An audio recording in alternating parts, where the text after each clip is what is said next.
हाय रे हमर नेटहा। हाय रे हमार चंपाकली। आजा आजा भीतर आजा, बाबूजी नहीं खान, आजा। आओ तनी। ये चंपाकली, ते सही सही बताओ कि तै हमरे संगे ब्याह करबे कि ना? कर भी सकी नहीं और ना भी कर सकी नहीं।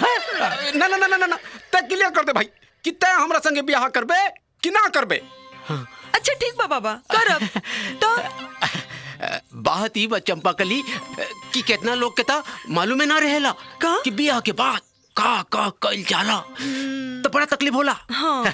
तो बाद में तकलीफ ना होके यही से एगो काम कइल जा। काम?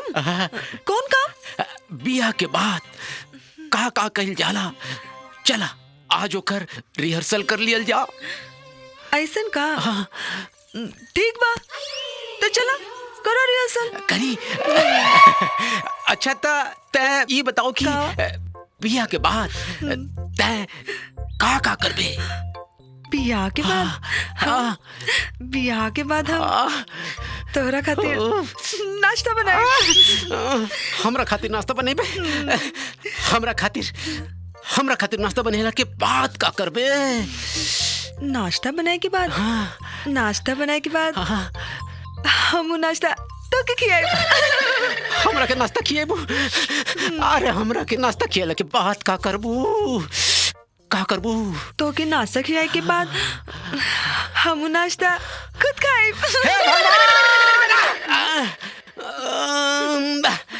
अच्छा ये बताओ कि रात में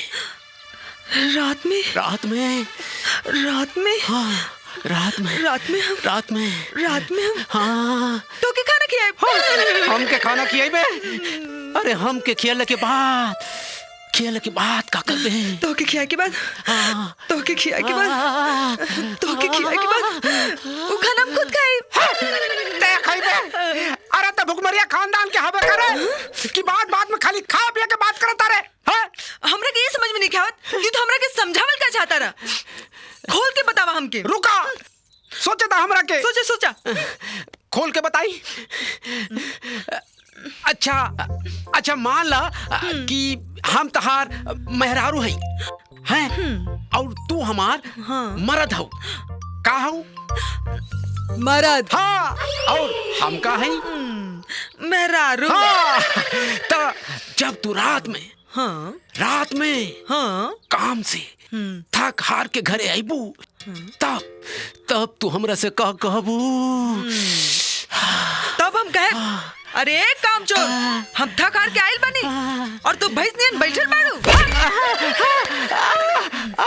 अच्छा पहले ये बता कि ते हमरा खातिर खाना बनवले बाड़े कि ना? अरे दरिद्री, फिर खा पिया के बात करे लगले रे। का बोले? कुछ ना तोरा के खाली पेटे के भूख लागल रहेला का? ससुरी हम जोड़ी करता रे। सरक पैर दबाओ। पैर? हाँ पैर।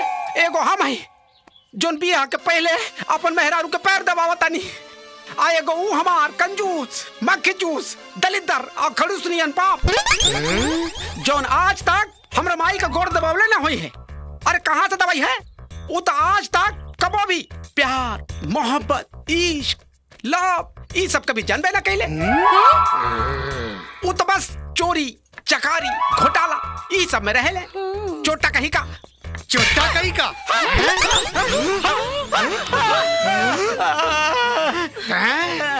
रुक बाबूजी कहाँ जाता रहे? कहाँ रे? हम चोर हैं, हम चोटा हैं, कंजूस हैं। रुक। बिजली रानी, ओकरा के मार के हम थक गइल बानी। हमार थकान मिटा दे बिजली रानी। चला हमार गोड़ दबा दे। अरे देखला अपन लइका वो लइके के कैसे पैर दबावत रहे। अब बैठा, अब तू हमार पैर दबावा। दबावा का? पाँव। हैं? हाँ, दबावा।